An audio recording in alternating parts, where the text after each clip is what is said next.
15तम all India Ramdhun cup football tournament आज Bhubaneswar Jaga United एवं Kalikata Belgharia athletic club मध्य संघर्षपूर्ण खेल अनुष्ठित होता।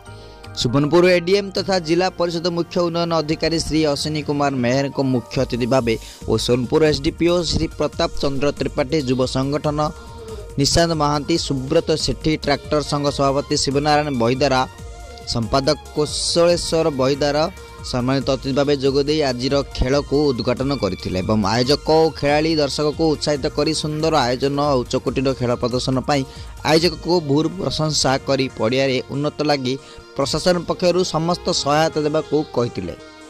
खेल को उपभोग करी खेलाड़ी को पुरस्कृत करथिले। निमंत्रित अतिथि भाव भुवनेश्वर जगा यूनाइटेड टीम प्रयोजक नाइसेट संस्था प्रोपाइटर रमण प्रधान, कलिकता टीम प्रयोजक बगला ज्वेलर्स प्रोपाइटर रूपेश अग्रवाल, महानदी धारा निर्देशक प्लावन महापात्र, प्रमोद महांती, मैनेजर ज्योति मोटर्स भुवनेश्वर पुरुषोत्तम पाणिग्राही जोगदे खेलाड़ी को उत्साहित करथिले।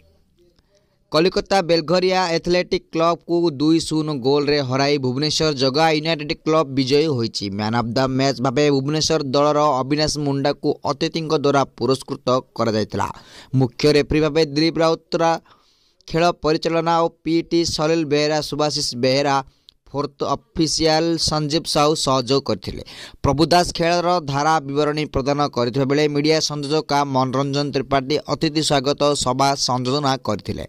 विकास पंडा, सोमनाथ मिश्र, रंजू साहू, राजीव साहू, बुबुन नायक, परेन्द्र नायक, पद्मनाथ पाढ़ी, चंदन बेहरा, जिलू साहू, लिपुन नायक, ताहत मोहम्मद शिवा सांडा, गुरुदले रवि गुरु प्रमुख समस्त सदस्य सहयोग करथिले।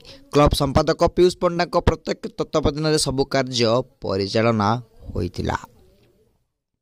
सोनपुर महादेव मल्लिक रिपोर्ट, दिग्दर्शन न्यूज।